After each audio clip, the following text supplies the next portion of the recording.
Hi, I'm Elena, and until recently I thought silence meant safety, that if I just stayed quiet, kept my head down, let the world spin without asking for too much, maybe I'd be loved the same as everyone else. Maybe I'd stop being the dramatic one. But something changed after my breakdown.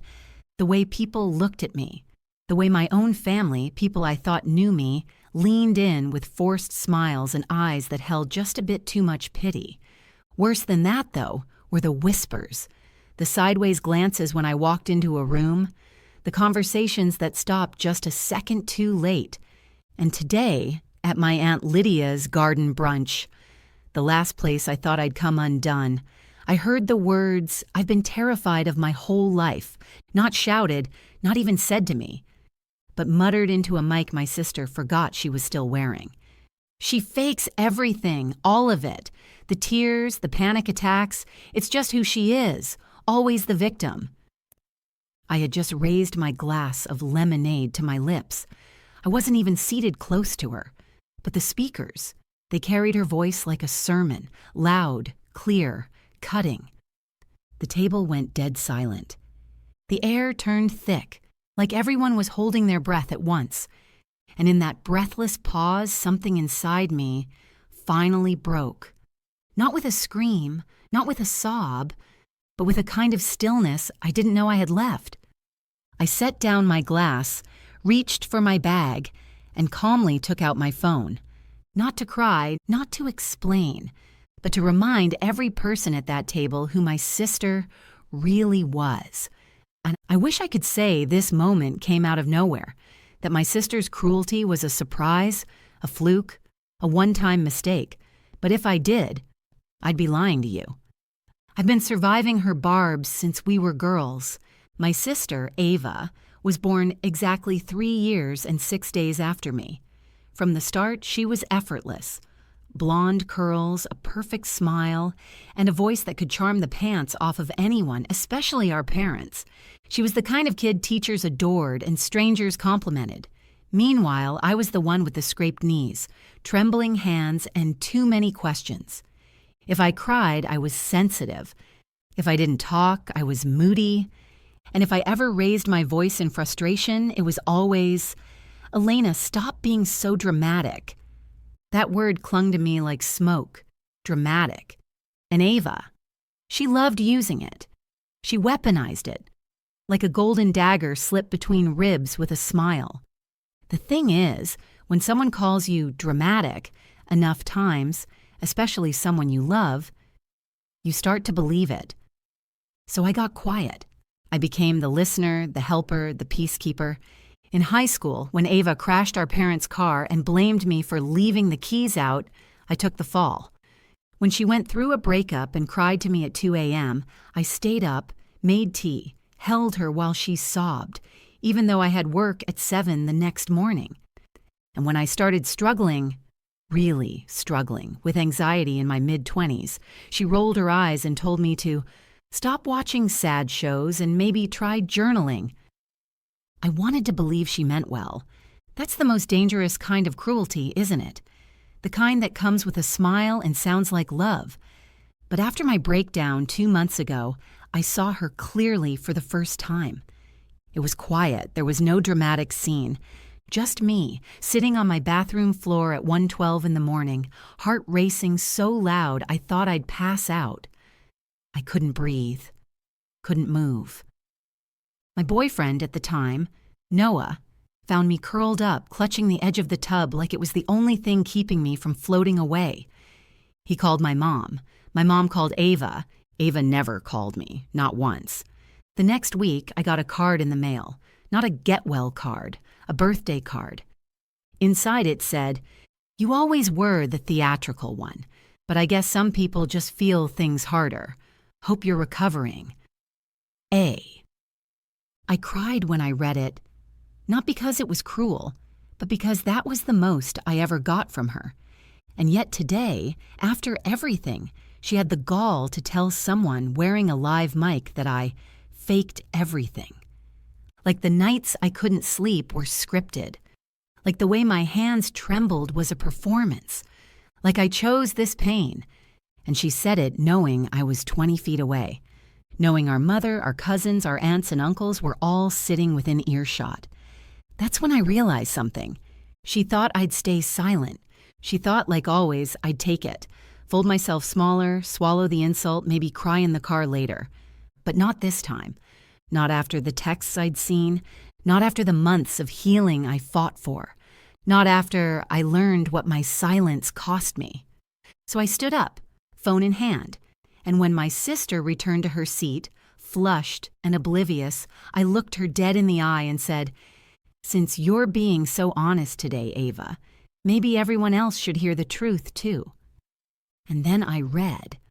I used to think the worst part of being the older sibling was having to grow up first. No roadmap, no soft landings, just expectations whispered under every breath. Be responsible, be strong, don't need too much. But I've learned something worse than pressure. Being invisible. From as early as I can remember, Ava had gravity. Wherever she went, attention followed, bright, effortless, unearned. I was just there. At family dinners, Ava was always the star. She had stories that weren't particularly funny, but somehow always ended in laughter. When she brought home C's, our parents shrugged it off. Not everyone's academic. But when I got A's and 1 B+, my dad raised an eyebrow and said, "Slipping?" At first, I thought I just wasn't interesting, so I tried harder. I memorized facts before holidays, hoping someone would notice. I helped my mom set the table, cleared the dishes, smiled when no one else did. But nothing I did ever made me the center of a room. And somewhere along the line, I stopped trying. I learned to be useful instead. Ava was the firecracker, loud, demanding, all sharp edges and confetti. I was the sponge, quiet, absorbent, expected to soak up the tension, the mess, the hurt. There was this one Christmas when I was 11. I had spent 2 weeks saving up chore money to buy my mom a new recipe book, one she'd circled in a catalog months earlier. When she opened it, she smiled, said, "Oh," and placed it aside. 10 minutes later, Ava handed her a glitter-covered pine cone glued to a paper plate. Mom burst into tears. "Did you make this yourself?" she gasped. Ava nodded like she'd just invented fire. I stood there, still holding the wrapping paper from my own gift, and told myself it didn't matter. But it did. It always did. The thing about being invisible is you start shrinking even when no one asks you to. You apologize for existing before you even speak. You keep secrets that aren't yours. You become fluent in swallowing feelings. In high school, Ava broke curfew regularly. She came home tipsy once and threw up on the stairs. My parents blamed it on bad sushi. I missed one field trip because I forgot to turn in the permission slip, and I got a full lecture about responsibility and how mistakes like that close doors. When I started having anxiety attacks, subtle at first, just dizziness in the middle of class or a racing heart during math tests, I told no one, not even Ava, especially not Ava, because I knew what she'd say. She'd say I was being dramatic or bored or trying to get out of school, and if she said it loud enough, everyone else would start to believe it too. Even me. By the time we were in our 20s, I was holding everything in. Work stress, loneliness, panic attacks in bathroom stalls, and still I was the one checking in on her. When Ava's engagement nearly fell apart 2 years ago, I spent hours texting her through the night. She cried on my couch, used up all my tissues, left wine stains on my rug. When she left, she didn't even say thank you. And when I had my first major panic attack last spring and collapsed on the kitchen floor sobbing and shaking so badly I bit the inside of my cheek raw, she sent a thumbs up emoji. That's it. That was her response to me saying, "I think something's wrong with me. I'm scared." And still, I blamed myself. Maybe I was too emotional. Maybe I overreacted. Maybe I should have been stronger. That's the poison of invisibility. You don't just disappear to others. You disappear to yourself. You forget your pain is real. You forget your needs matter. You forget what it feels like to be heard. Until someone hands you a microphone without knowing it. until their own voice becomes the nail in the coffin they built with their lies. And suddenly, the silence you've lived with your whole life, it doesn't protect them anymore. It protects you. There wasn't a single moment when I broke. No dramatic collapse or perfectly timed lightning strike. It was more like a leak, a slow drip in a dark room. You don't hear it at first. You tell yourself it's nothing. Then one day the floor caves in beneath you, and you're surprised to find you were standing on rot. I didn't see it coming because I had trained myself not to look. Every day was a performance. Smile at the coffee shop, barista, answer emails at work in record time. Be the person who says, "I'm fine," before anyone even asks. I had curated my life into something efficient, presentable. I paid bills on time, sent birthday cards, remembered anniversaries that weren't mine. My phone was full of reminders about other people's needs, and mine, buried. Always buried. It started small. I'd wake up feeling already behind. I'd get winded climbing stairs I used to take 2 at a time. I cried over shampoo bottles and cereal boxes. I'd lie awake in bed, my heart galloping for no reason. My body pulsing like it was bracing for impact, but there was no crash, no noise, no clear enemy. Just the weight of holding everything together. At work, I'd freeze mid-sentence during meetings, forgetting what I was saying. At home, I avoided mirrors. I didn't want to see what tired looked like. I couldn't call it depression. That word felt too heavy, too serious, too dramatic. So I said I was just tired, just stressed, just needing a weekend. But weekends came and went, and the feeling didn't. Then came the morning I couldn't get out of bed. Not didn't, couldn't. My legs wouldn't cooperate. My hands trembled so badly I dropped my toothbrush. I sat on the floor of my apartment with my head between my knees, whispering, "You're okay. You're okay," over and over until I didn't believe it anymore. That's when I knew something was wrong. But even then, I didn't want to burden anyone. I texted my manager and said I had the flu.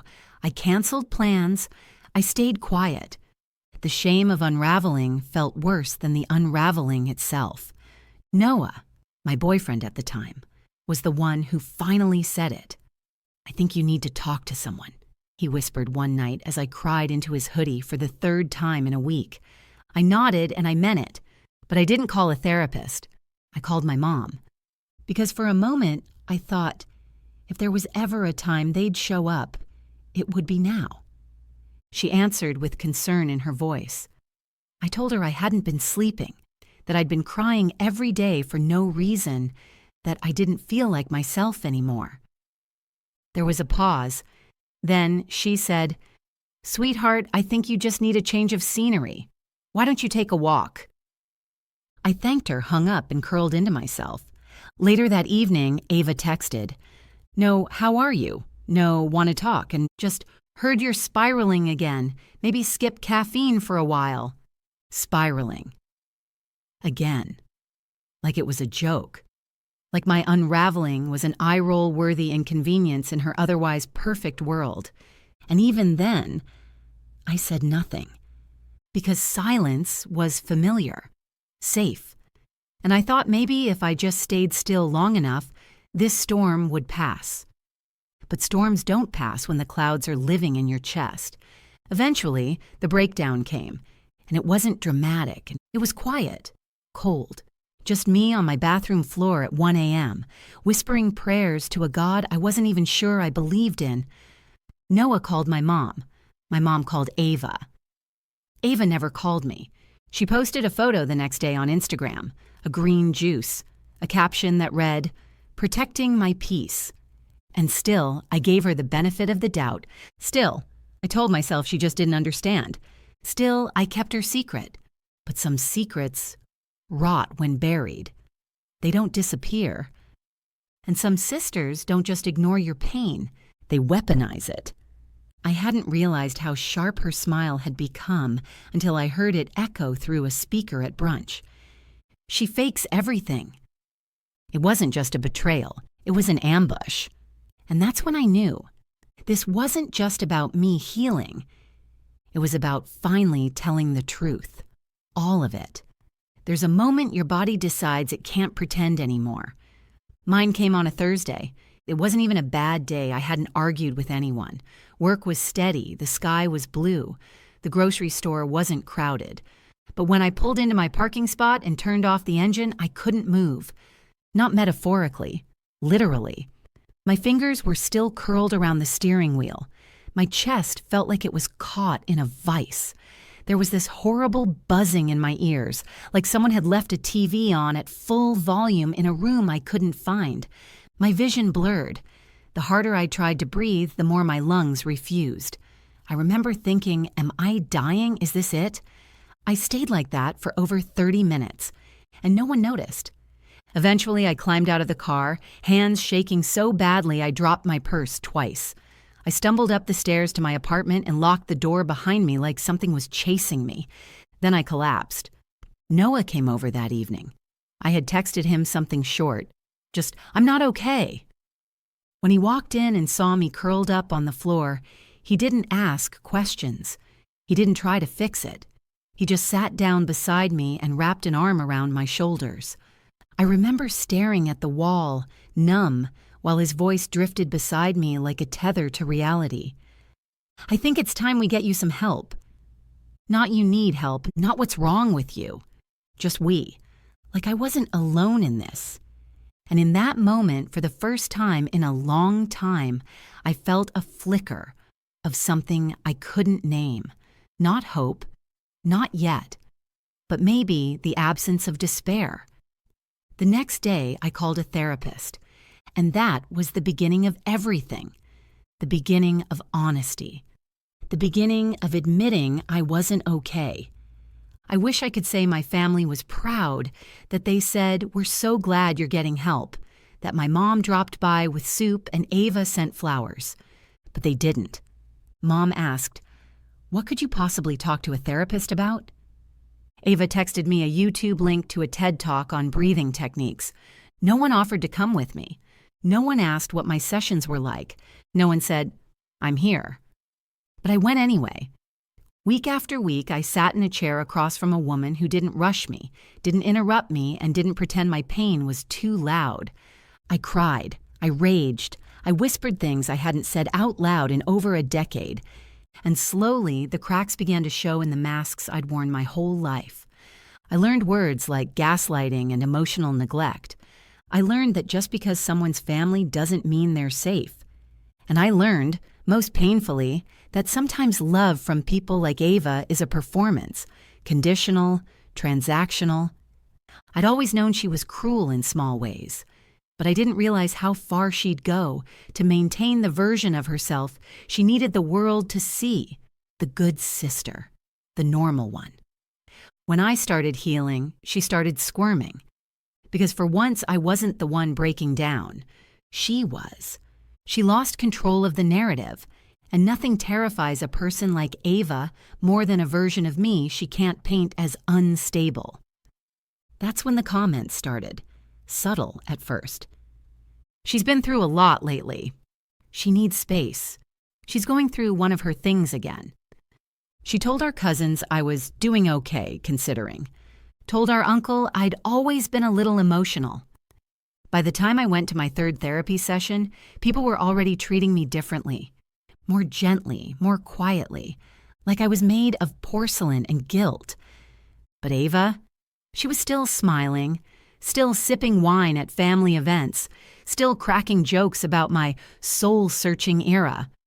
She thought she'd get away with it, and maybe she would have, if she hadn't left her mic on, if she hadn't said into a live speaker in front of our entire extended family, she fakes everything. That single sentence undid all her careful manipulation, all her whispers, all her suggestions, all her curated image. It didn't make me small. It made her obvious, because in that moment the room heard it too. And for once, I wasn't the one falling apart. She was. When Ava's words echoed through the speakers, something shifted in the room. Eyes darted between us, uncertain which truth to accept. For a moment, no one moved. Then my cousin Lily reached across the table to hand me a napkin. Aunt Carla cleared her throat and said, "Let's just eat, everyone." Mom's face drained of color. Dad's fork clinked against his plate as he tried to chew silently, but his jaw trembled. Uncle Marco glanced at Ava, confused, perhaps realizing the gravity of what she'd just said. I watched her for a beat. Her throat bobbed as she swallowed.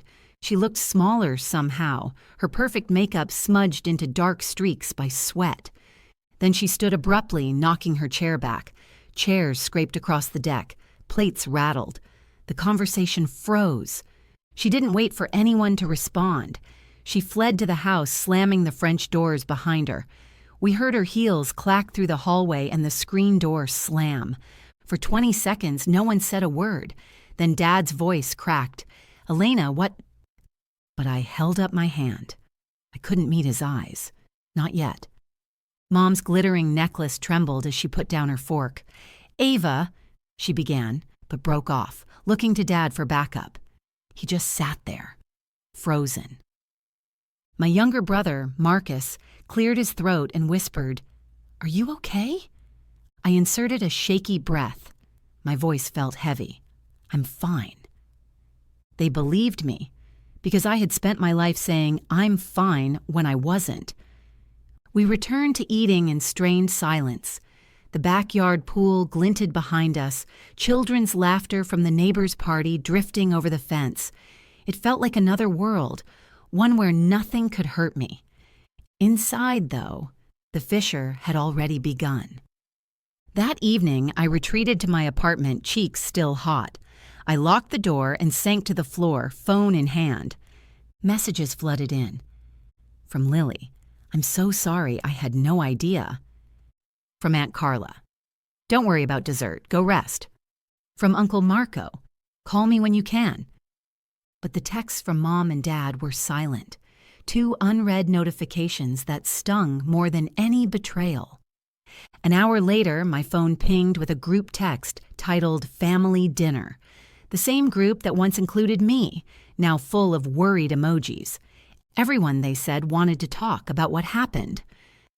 I stared at my reflection in the dark screen and wondered if silence would protect me or hurt me more.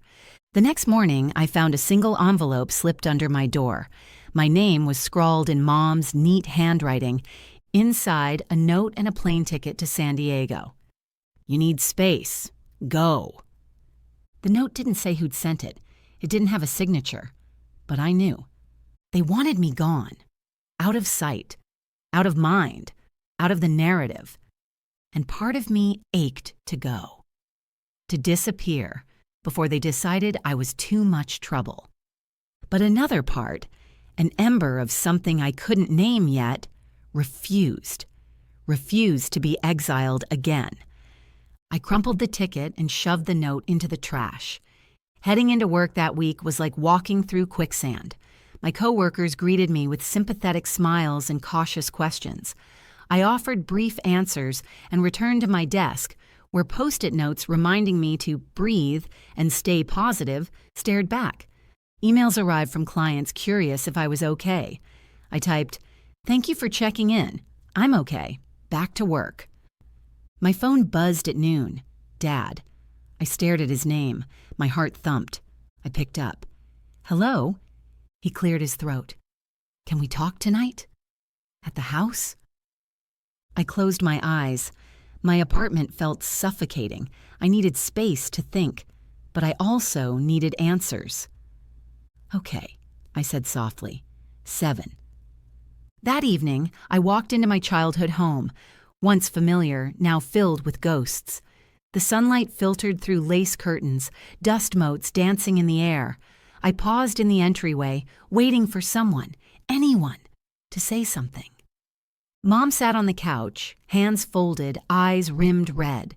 She looked older, worn down by something bigger than age. Dad stood by the window, staring at the front yard like it held the answers. I swallowed. "You wanted to talk." Mom's lips trembled. "Elena, She searched for words. Dad stepped forward. "I'm sorry, sweetheart." His voice cracked, tears glimmering in his eyes. I bit my lip. For what? Dad gazed at the floor. For not believing you. My chest tightened. For a decade, I'd swallowed his dismissals. She's just sensitive. She'll grow out of it.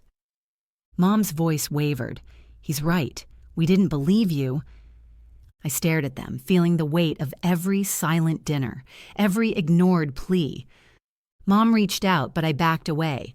I don't want your apologies. I want the truth. She closed her eyes. Your sister's been struggling too. I tilted my head. What does that have to do with me? Mom's shoulders heaved. When you got sick, she felt threatened. Dad sighed. She told us you were making it up, that you were drawing attention. I took a step back. I didn't ask for anyone's attention. Mom wiped her eyes.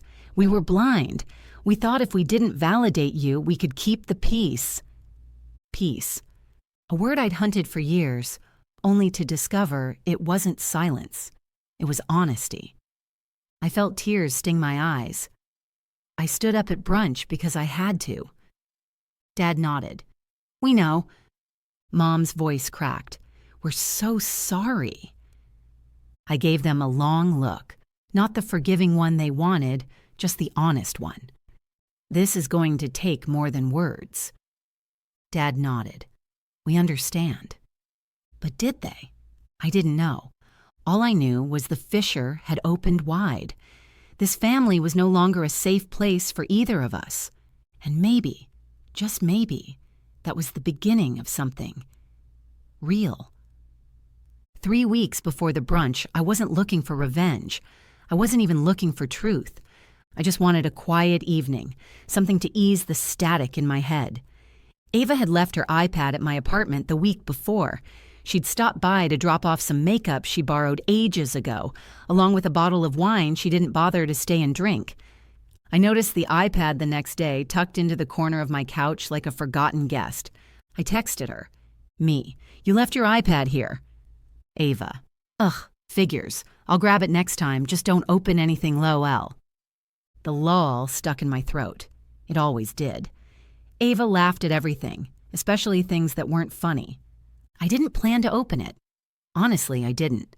But the thing is, when someone dismisses you over and over again, when they reduce your pain to moods and phases, you stop trusting them.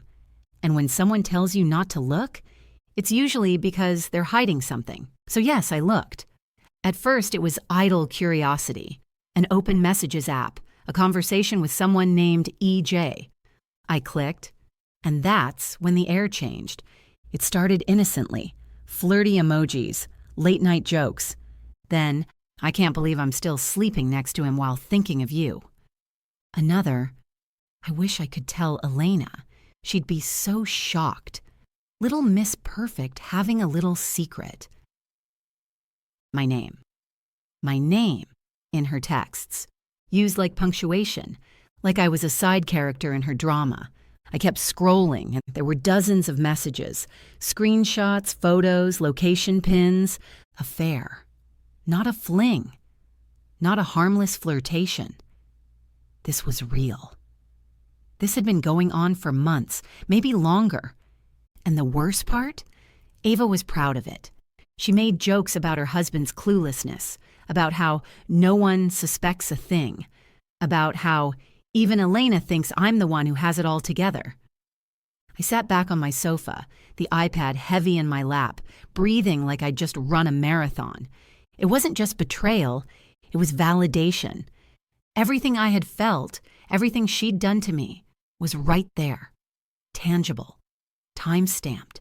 She was the one performing, not me. She was the one lying. She was the one desperate for attention. And I had the proof. I didn't tell anyone, not right away.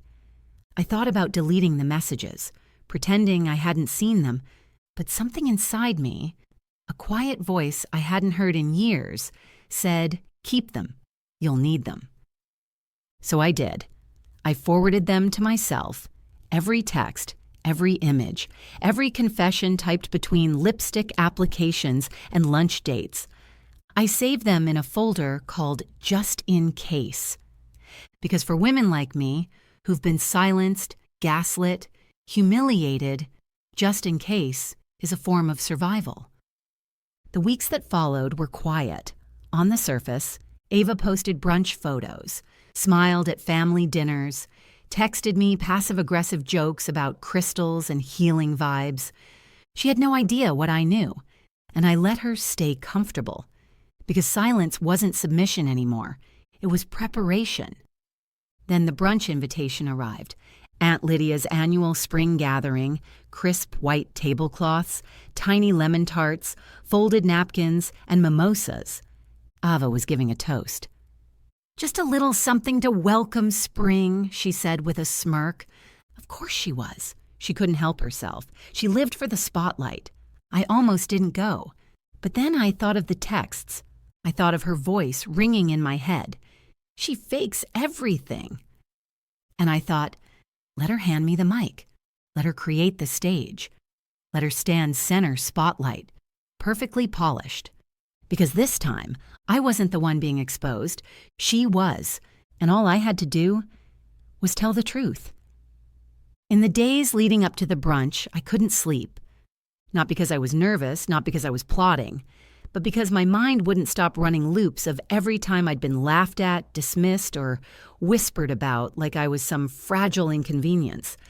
Every conversation I'd overheard in hushed tones, every pitying smile after therapy was mentioned, every time someone offered unsolicited advice like I hadn't already spent nights crawling back from the edge. Ava had spent months, years really, carving me down with tiny, deliberate incisions. Not deep enough to bleed out, but enough to bruise, to shame, to isolate. That's what made her brand of cruelty so effective. She didn't scream. She didn't hit. She just erased me quietly, systematically.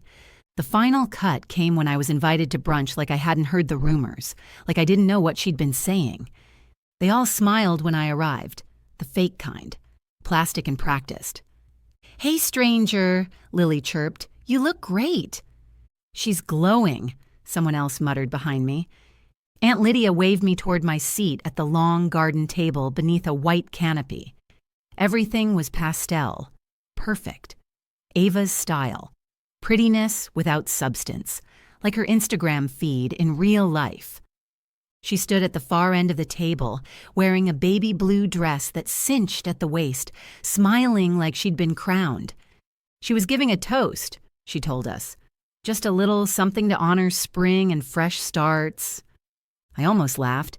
If anyone needed a fresh start, it wasn't her. A few cousins sipped their mimosas. My mom adjusted her sunglasses.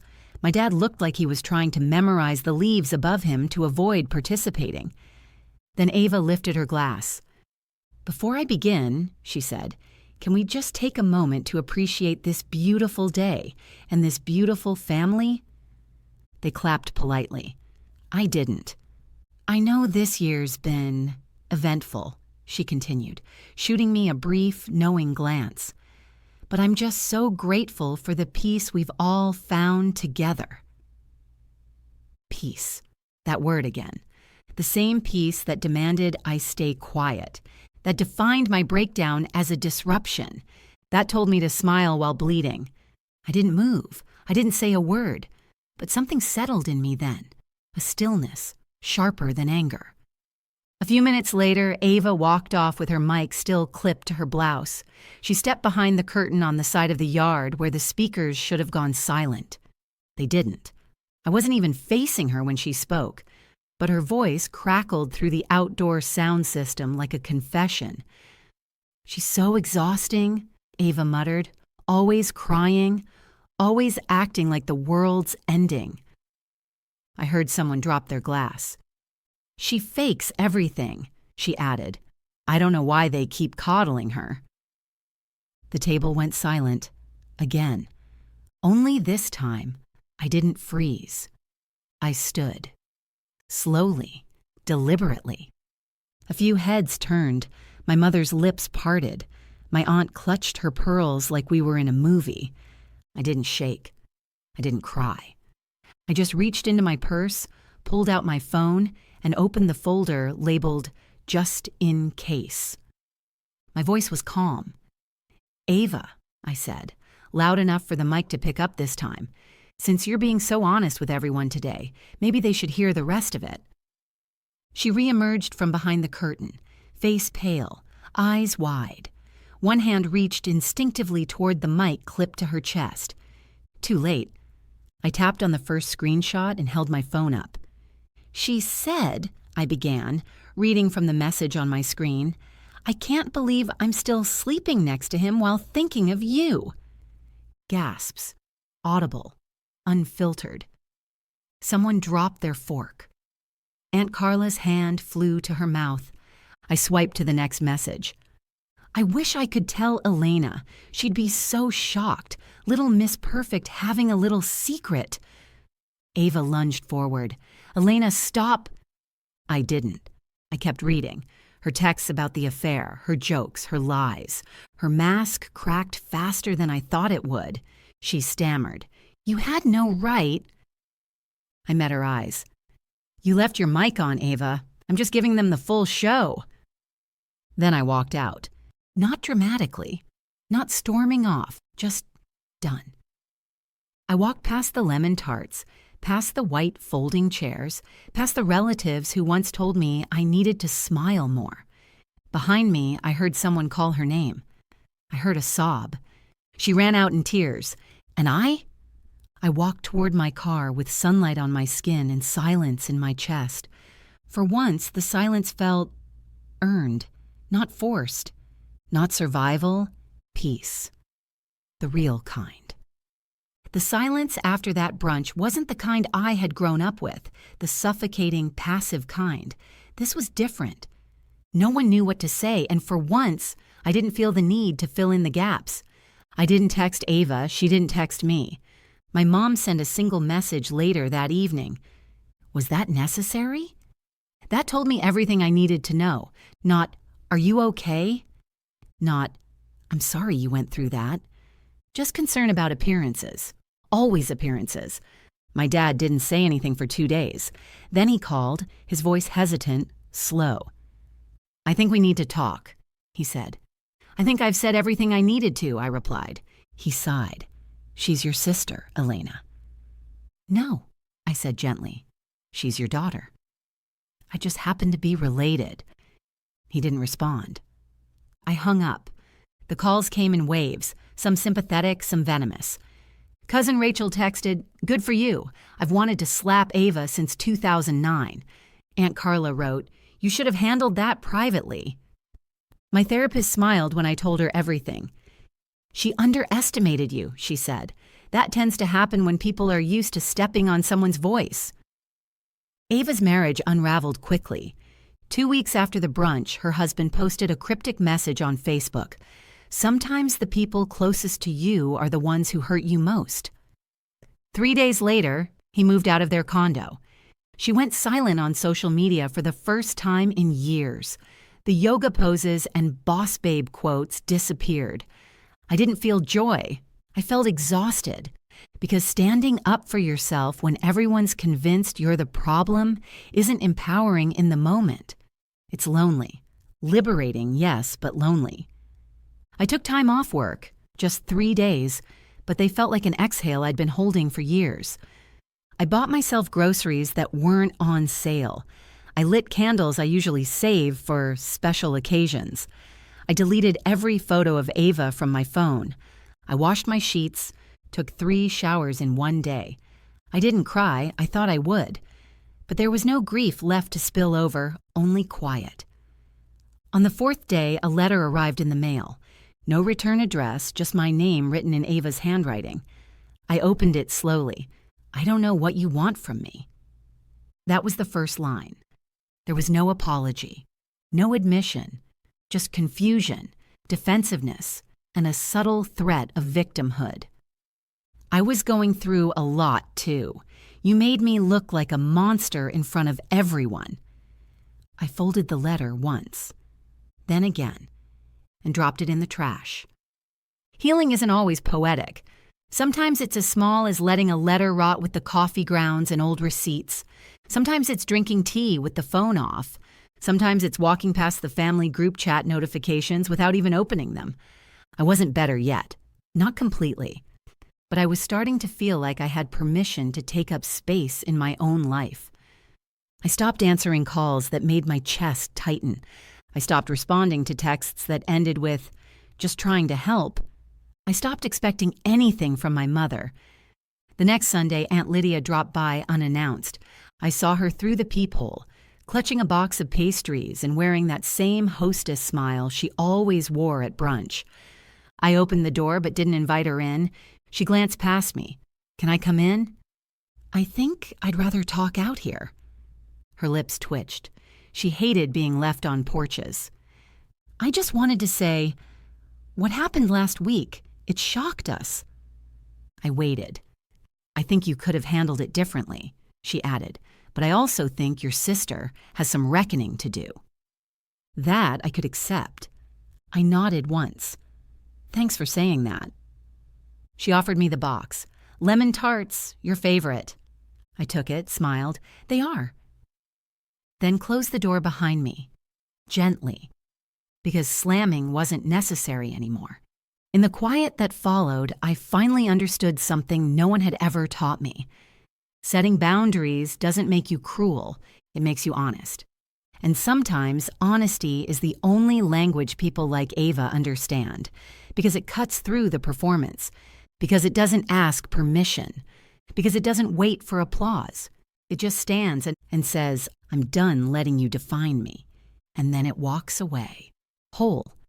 There's a strange peace that settles over you after a storm like that, when you stop trying to be understood by people who were never really listening. It's not joy, not yet, but it's space. And for the first time in my life, I had room to breathe. I cleared my calendar of the people who made me question my worth. I muted group chats that only lit up when someone needed to gossip. I unsubscribed from their chaos like I'd finally remembered I had a choice. The relief wasn't instant. Healing isn't a switch, it's a ritual. Every morning I brewed tea instead of rushing for coffee. I read instead of scrolling. I wrote letters I never mailed. To my mother, "You always chose silence when I needed a voice beside mine." To my father, "You taught me to be small so Ava could shine." To Ava, "You don't get to narrate my pain anymore." Some days I still woke up with panic twisting in my gut, but I learned to sit with it, breathe through it, name it instead of fighting it. Anxiety doesn't like being seen. It wants you ashamed, but I had lived ashamed long enough. Therapy became more than just a lifeline. It became a mirror. "I keep thinking I overreacted," I told my therapist one day. She smiled softly. "You reacted, and it finally got you heard. What part of that feels wrong?" That question sat with me for days, because for so long I'd equated being heard with being selfish. Loud, unruly. I was raised to believe that silence was grace, that being low maintenance made you lovable, but what it really did was make me invisible. Noah and I drifted apart during this time, not because he didn't care, but because I realized I'd been using the relationship like a raft. He loved the broken parts of me because he could patch them, but I didn't want to be patched anymore. I wanted to be whole. And that meant learning to stand without him holding me up. So I ended it with tears in my eyes and thank yous in my throat. I still think of him kindly, but he belonged to the version of me that didn't know how to say no. My apartment became a sanctuary. I repainted the bedroom walls. Something warm, grounding, burnt sienna, like the inside of a safe place. I got rid of everything that reminded me of Ava's voice, perfumes I wore to match her style, dishes she once complimented, jewelry she bought me that made me feel owned, not loved. Gone, all of it. In its place, things that made me feel steady. Soft throws, worn books, a painting I found in a secondhand shop that looked like breath turned into color. I made space for joy, Not the performative kind, not Instagrammable happiness, the quiet kind. I reconnected with old friends, the kind of women who didn't flinch at the word therapy, who didn't say, "That's just how family is," who let silence exist in conversations without needing to fill it.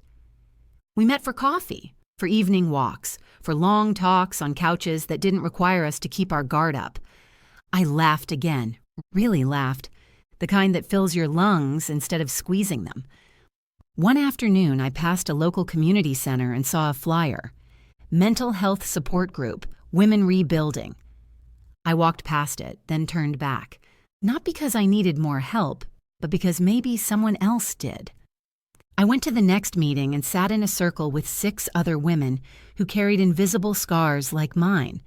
We talked, listened, sat in silence together when words weren't enough. I didn't share much at first, but eventually I told them about Ava, about the brunch, about the microphone, and they didn't look horrified. They didn't say I went too far. One of them, a soft-spoken woman in her 50s, nodded and said, "Sometimes you have to shatter their illusion to save your reality."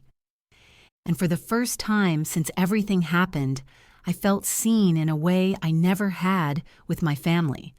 Not pitied, seen. My life didn't suddenly transform.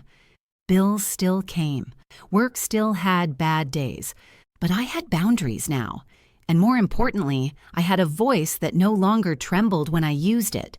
Healing became a quiet rebellion, not proving them wrong, but proving to myself that I was never wrong to begin with, that I was worthy, that I didn't need to explain the cracks in my heart to people who never asked how they got there. And slowly, I began to feel it. Not just peace, but power. I wrote Ava a letter, not to mail, not to text, just to empty the weight of it from my body.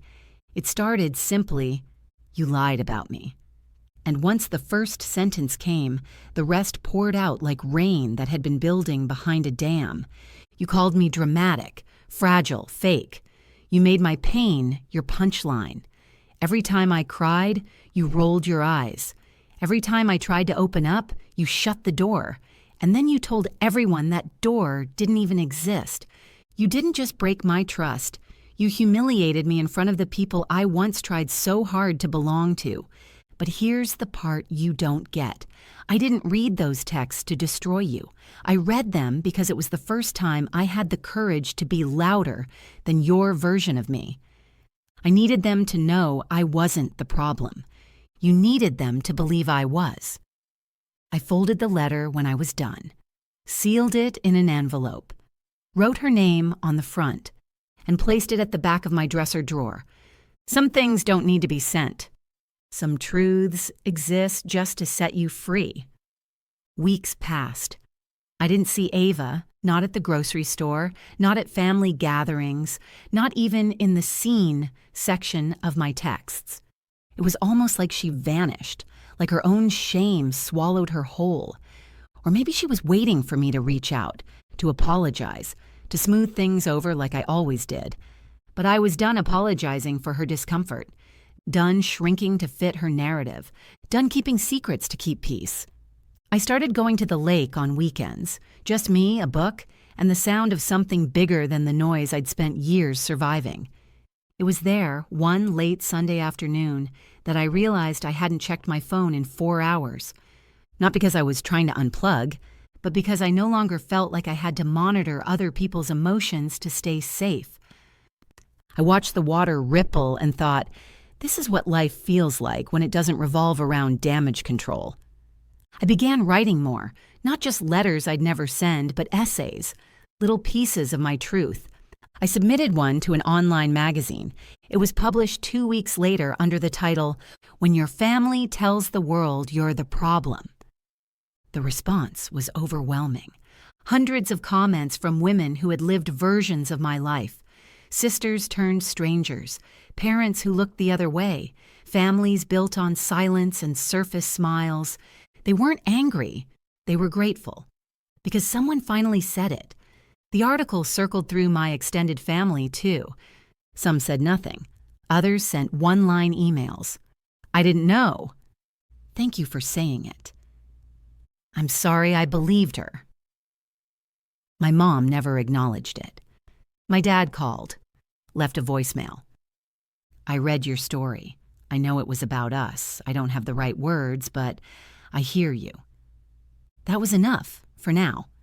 Then, one morning, another envelope appeared in my mailbox. No return address, but I recognized the handwriting instantly. Avenue. I stared at it for 10 minutes before opening it. Inside, a folded note and a photograph. The note read, "I don't expect forgiveness. I don't even know how to explain myself, but I'm sorry for all of it. You were never too much. I just didn't know how to handle someone who actually felt things. You were real. I was pretending, and I hated you for it." No signature, just her name, printed, not signed. The photo? The two of us, age 10 and 7, holding sparklers in the backyard, our faces blurry with movement. I don't know why she included it. Maybe she wanted to remind me we were something once. Or maybe she just wanted to say, "I remember you, too." I didn't cry. I didn't call, and I just sat with it and let the truth exist without having to do anything else with it. Because that's the thing about healing. Sometimes it's loud, sometimes it's messy, but sometimes it's just the choice to read a letter, breathe, and not answer. Not to punish, but because your peace no longer requires their permission. After Ava's letter, something in me settled. Not forgiveness, not yet, maybe not ever, but an understanding, a release. She'd admitted it, in the smallest way possible, but still, she said it. She named what I had carried for so long alone. You were never too much. I just didn't know how to handle someone who actually felt things. That line stuck to me for days, because deep down, that's what it had always been about. Not just Ava, not just my parents, but the whole twisted system I grew up in. The one that said the loudest person is the strongest and the quietest one is safest. I was neither. I was the middle. The one who felt too deeply and said too little. And for that, I was made into a villain. But now, I was something else. Something they never expected me to become. Untouchable. I didn't return the letter. I didn't send another. I didn't need to. My life had started moving forward without her, and for once I wasn't sprinting to keep up. I was walking, at my own pace, on a path she didn't know, and I got a new job, a better one, at a firm that respected mental health days and didn't side-eye you when you said, "I need space." I reconnected with my college roommate, Nicole, someone who always knew how to show up without hovering.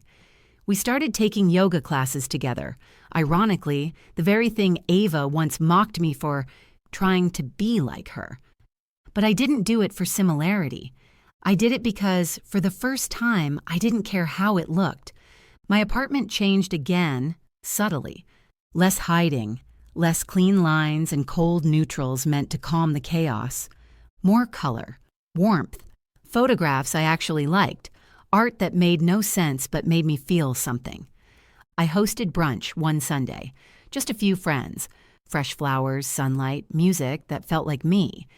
And when someone clinked a glass for a toast, I smiled. Not nervously, not bracing for a lie, but with gratitude. No microphones this time, just honesty. Gentle, human truth. My mother called eventually. 3 times in 1 week. I let the first 2 go to voicemail. The third, I answered. She sounded smaller, unsure. "Elena," she said, "we miss you." I leaned against my window, staring out at the city. "No," I said. "You miss who you thought I was. The quiet one. The one who never pushed back. I'm sorry." It sounded rehearsed, but maybe that was the best she could do. "I believe you're trying," I said, "but trying doesn't undo everything." She paused. "I know." That was new. "Maybe someday," I added, "we can sit and talk. But not yet." "Okay," she said, "whenever you're ready." I hung up, and for once I didn't feel guilty. I felt clear. Ava didn't reach out again. She unfollowed me on social media, deleted our childhood photos, erased me like a stain on her life. And that was fine. Not every story ends with a reunion. Sometimes closure is a door you learn to walk past without knocking. Months passed. I took myself on a trip to a quiet coastal town. I stayed in a cottage by the water, cooked for one. Woke up without an alarm. Let the sea remind me that solitude and loneliness aren't the same thing. One night, I stood at the edge of the shore, wind in my hair, moonlight brushing the sand like forgiveness, and I whispered, "I'm not faking anything. Not the tears, not the joy, not the strength, not the softness, not the silence. It was all real, and it was all mine." When I got home, I found the old envelope again, the letter I'd written Ava, the one I never sent. I didn't reopen it, I burned it, not in rage, but in ceremony, in a small dish on my balcony under a sky full of stars. The flame curled the edges, lifted the paper in gentle waves until it folded in on itself, glowing red, then black, then gone. Like everything I no longer needed to carry, closure didn't come with her apology. It didn't come with her tears. It came when I realized I didn't need either to move on. She ran out in tears that day at the brunch. But I walked away in truth. And the further I walked, the lighter I became. Spring came again, almost exactly a year after the brunch. The trees bloomed without asking for permission. The air smelled like new beginnings. And for the first time in my adult life, I didn't feel like I was walking on glass. I felt steady. No more scanning the room for the safest place to sit. No more bracing myself before speaking. No more swallowing truth to keep someone else comfortable. I had rebuilt from the inside out. And what I built, it was mine. My therapist asked me during one of our final sessions, "Do you feel healed?" I thought about it for a moment. "No," I said, "but I feel healing." She smiled. "That's the most honest answer you've given yet." Because healing isn't a finish line. It's a path, sometimes straight, sometimes jagged, but always forward. Aunt Lydia called that week, inviting me to the next family brunch. "I'm keeping it small this year," she said gently. "You don't have to come, but I wanted you to know you're welcome." I thanked her, hung up, and sat with it. I thought about all the things that had happened on that lawn, the faces, the silence, the moment Ava's voice turned truth into a weapon and mine into a shield. I didn't go, not out of bitterness, but because I didn't need to. I no longer needed to sit at tables that required me to starve my own story to be served theirs. Instead, I went to the lake, packed a small basket, fruit, bread, and the lemon tarts Aunt Lydia once brought me. I sat on a picnic blanket with my journal in my lap and the wind teasing the corners of the pages, and I wrote one last thing. I don't owe anyone my silence, not to keep the peace, not to hold the family together, not to play the role they cast me in. I am not the dramatic one. I am not the liar. I am not the shadow of my sister's performance. I am Elena. I felt everything. I survived everything. And I stood up. When Ava exposed herself through that mic, she didn't just betray me, she gave me a gift. She gave me permission to speak, to rise, to reclaim every piece of myself they tried to erase. So no, I didn't run after her. And no, I didn't need her to come back. Because the story didn't end with her tears. It ended with my choice to walk away and to never shrink for someone else's comfort again. People ask me sometimes, "Do you regret it?" reading those texts out loud? And I say, I regret not doing it sooner. Because when I stood up at that table, I wasn't destroying my family. I was saving myself. And if you've ever been told you're too much, too emotional, too broken, too dramatic, know this: you are not too much. You are just enough. They just never learned how to love something real. Let that be their burden, not yours. So this is where my story ends. Not in a final scene with violins or vindication, but in quiet, in peace, in the soft, steady voice of someone who once thought silence was safety and learned that truth is freedom. I walked away from that brunch with nothing in my hands, but I walked away with everything, because I walked away as me.